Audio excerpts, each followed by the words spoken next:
আজ 28 আগস্ট। অন্নপূর্ণা যোজনার আগস্ট মাসে 3,000 টাকা নিয়ে যারা এখনো অপেক্ষা করছেন তাদের জন্য আজকের আপডেটটা খুবই গুরুত্বপূর্ণ। অনেকের অ্যাকাউন্টে টাকা পৌঁছেছে বলে খবর পাওয়া যাচ্ছে, আবার অনেকের এখনো টাকা আসেনি।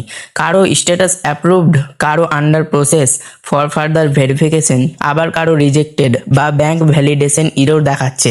তাহলে আপনার টাকা কেন এখনো আসেনি, ক্লেম বা অবজেকশন করার পর কতটা এগিয়েছে, আর এখন আপনার কি করা উচিত, আজকের ভিডিওতে সবকিছু সংক্ষেপে পরিষ্কার করে বলবো। প্রথমেই একটা কথা মনে রাখবেন, অন্য কারো অ্যাকাউন্টে টাকা এসেছে বলে আপনার অ্যাকাউন্টেও একই দিনে টাকা আসতেই হবে এমন নয়। প্রত্যেক আবেদনকারীর ভেরিফিকেশন, অ্যাপ্রুভাল এবং ব্যাংক ভ্যালিডেশনের সময় আলাদা হতে পারে। কারা টাকা পাচ্ছেন? অনেক উপভোক্তার অ্যাকাউন্টে আগস্ট মাসে 3,000 টাকা পৌঁছেছে বলে জানা যাচ্ছে, আবার অনেকের পেমেন্ট এখনো অপেক্ষমান দেখাচ্ছে। তাই পাশের বাড়ির কারো টাকা এসেছে কিন্তু আপনার আসেনি বলে চিন্তা করবেন না। প্রথমে নিজের অ্যাপ্লিকেশন স্ট্যাটাস এবং পেমেন্ট স্ট্যাটাস দেখুন। শুধু এসএমএস এর অপেক্ষাতেও থাকবেন না, অনেক সময় ব্যাংকের এসএমএস দেরিতে আসতে পারে। তাই প্রয়োজনে ব্যাংক ব্যালেন্স, পাসবুক অথবা নির্ভরযোগ্য ব্যাংকিং মাধ্যমে লেনদেন যাচাই করে নিন। আপনার স্ট্যাটাস যদি অ্যাপ্রুভড হয়, যাদের আগস্ট মাসের ক্লেম বা আবেদন অ্যাপ্রুভড হয়েছে তাদের অনেকের প্রশ্ন, এই মাসেই টাকা আসবে নাকি পরবর্তী পেমেন্ট ধাপে ধাপে। এখন নির্দিষ্ট সরকারি ঘোষণা ছাড়া কোনো নির্দিষ্ট তারিখ নিশ্চিত করে বলা ঠিক নয়। অ্যাপ্রুভাল হওয়ার পরেও পেমেন্ট প্রসেসিং এবং ব্যাংক ভ্যালিডেশনের মতো ধাপ থাকতে পারে। তাই অ্যাপ্রুভড দেখালেই সঙ্গে সঙ্গে টাকা আসবে এমন নিশ্চয়তা দেওয়া যায় না। আন্ডার প্রসেস মানে কি? আপনার স্ট্যাটাস যদি আন্ডার প্রসেস দেখায়, সাধারণত এর অর্থ আবেদনটি এখনো প্রক্রিয়ার মধ্যে রয়েছে। শুধু আন্ডার প্রসেস দেখেই ধরে নেবেন না যে আপনার টাকা আর আসবে না। আবার একই কারণে বারবার নতুন আবেদন করাও ঠিক নয়। আগে বর্তমান আবেদনের স্ট্যাটাস ভালোভাবে বুঝুন। ফর ফার্দার ভেরিফিকেশন হলে কি করা যায়? ফর ফার্দার ভেরিফিকেশন দেখালে আপনার আবেদন নিয়ে আরও যাচাই প্রয়োজন হতে পারে। এই অবস্থায় তাড়াহুড়ো করে ভুল তথ্য দিয়ে নতুন ক্লেম বা আবেদন করবেন না। আপনার দেওয়া তথ্য, প্রয়োজনীয় নথি সঠিক আছে কিনা যাচাই করুন এবং সংশ্লিষ্ট কর্তৃপক্ষের নির্দেশ অনুযায়ী ব্যবস্থা নিন। রিজেক্টেড হলে কি করবেন? স্ট্যাটাস যদি রিজেক্টেড দেখায় তাহলে প্রথম কাজ হলো কেন আবেদনটি বাতিল হয়েছে সেটা জানা। তথ্য, নথি বা ভেরিফিকেশনের কোনো সমস্যার কারণে রিজেক্ট হয়ে থাকলে ক্লেম বা অবজেকশন করার সুযোগ রয়েছে কিনা এবং কিভাবে করতে হবে সেটা সংশ্লিষ্ট কর্তৃপক্ষের কাছ থেকে জেনে নিন।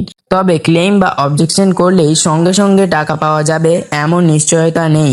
আবার ক্লেম করার পর কারো 24 থেকে 48 ঘন্টার মধ্যে স্ট্যাটাস পরিবর্তন হয়েছে বলে খবর থাকলেও প্রত্যেকের ক্ষেত্রে একই সময় লাগবে এমন নয়। কারো স্ট্যাটাস দ্রুত পরিবর্তন হতে পারে, আবার কারো ভেরিফিকেশনের কারণে বেশি সময় লাগতে পারে। ব্যাংক ভ্যালিডেশন ইরর খুব গুরুত্বপূর্ণ।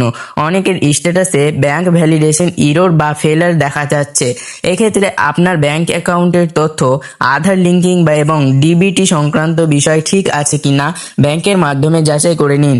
বিশেষ করে ডিবিটি ইনঅ্যাক্টিভ আছে কিনা, ব্যাংক অ্যাকাউন্টে কোনো সমস্যা আছে কিনা, এসব বিষয় যাচাই করা গুরুত্বপূর্ণ। শুধু টাকা আসবে ভেবে দিনের পর দিন অপেক্ষা করবেন না। ব্যাংক ভ্যালিডেশন ইরর থাকলে ব্যাংকের সঙ্গে যোগাযোগ করে সমস্যাটা কি সেটা জেনে নিন। জেলা ধরে ধরে টাকা দেওয়া হচ্ছে। অনেকেই জানতে চাইছেন কোন জেলায় আগে টাকা দেওয়া হচ্ছে এবং আমার জেলায় কবে টাকা পাবে। এই বিষয়ে নির্দিষ্ট সরকারি ঘোষণা ছাড়া কোনো জেলার নাম দেখে নিশ্চিতভাবে বলা ঠিক নয় যে সেই জেলার সবাই একই দিনে টাকা পাবেন। সোশ্যাল মিডিয়ায় কোনো তালিকা বা গুজব দেখলে সেটাকে নিশ্চিত খবর হিসেবে ধরে নেবেন না। নিজের অ্যাপ্লিকেশন স্ট্যাটাস এবং পেমেন্ট স্ট্যাটাসকে বেশি গুরুত্ব দিন। এখন আপনার কি করা উচিত? যদি এখনও টাকা না এসে থাকে তাহলে প্রথমে নিজের স্ট্যাটাস চেক করুন। অ্যাপ্রুভড হলে পেমেন্টের জন্য অপেক্ষা করুন এবং ব্যাংক অ্যাকাউন্ট যাচাই করুন। আন্ডার প্রসেস হলে আবেদনটি প্রক্রিয়ায় আছে কি না দেখুন এবং অযথা নতুন আবেদন করবেন না। ফর ফার্দার ভেরিফিকেশন হলে প্রয়োজনীয় যাচাই বা নথির বিষয়টি দেখুন। রিজেক্টেড হলে রিজেকশনের কারণ জেনে ক্লেম বা অবজেকশনের সুযোগ আছে কিনা দেখুন। আর ব্যাংক ভ্যালিডেশন ইরর বা ফেইলার থাকলে ব্যাংকের সঙ্গে যোগাযোগ করে অ্যাকাউন্ট, আধার এবং ডিবিটি সংক্রান্ত তথ্য যাচাই করুন। সবচেয়ে গুরুত্বপূর্ণ বিষয় হলো অন্যের অ্যাকাউন্টে টাকা এসেছে বলে নিজের আবেদন নিয়ে আতঙ্কিত হবেন না। আবার কোনো গুজবের নির্দিষ্ট তারিখ শুনে নিশ্চিত হবেন না। আজ 28 আগস্ট আপনার অ্যাকাউন্টে 3,000 টাকা এসেছে কিনা এবং আপনার স্ট্যাটাস কি দেখাচ্ছে এটাই এখন সবচেয়ে গুরুত্বপূর্ণ। যাদের টাকা এসেছে তারা কমেন্টে জানাতে পারেন, আর যাদের এখনো আসেনি তারাও নিজের স্ট্যাটাস লিখে জানাতে পারেন, যেমন approved, under process, for further verification, rejected নাকি ব্যাংক ভ্যালিডেশন ইরর। তাহলে অন্যরাও বুঝতে পারবেন কোন ধরনের স্ট্যাটাস এখন দেখা যাচ্ছে। আর ভিডিওটি যদি আপনার পরিচিত কোনো মা বোনেরা কাজে আসতে পারে তাহলে অবশ্যই শেয়ার করুন। নতুন হলে চ্যানেলটি সাবস্ক্রাইব এবং ফেসবুক পেজ ফলো করে রাখুন, যাতে অন্নপূর্ণা যোজনা নিয়ে পরবর্তী গুরুত্বপূর্ণ আপডেট দেখতে পারেন। তবে মনে রাখবেন, সরকারি ঘোষণা ছাড়া কোনো নির্দিষ্ট তারিখ বা নিশ্চিত পেমেন্টের কথা বিশ্বাস করবেন না। সবাই ভালো থাকবেন, সুস্থ থাকবেন, ধন্যবাদ।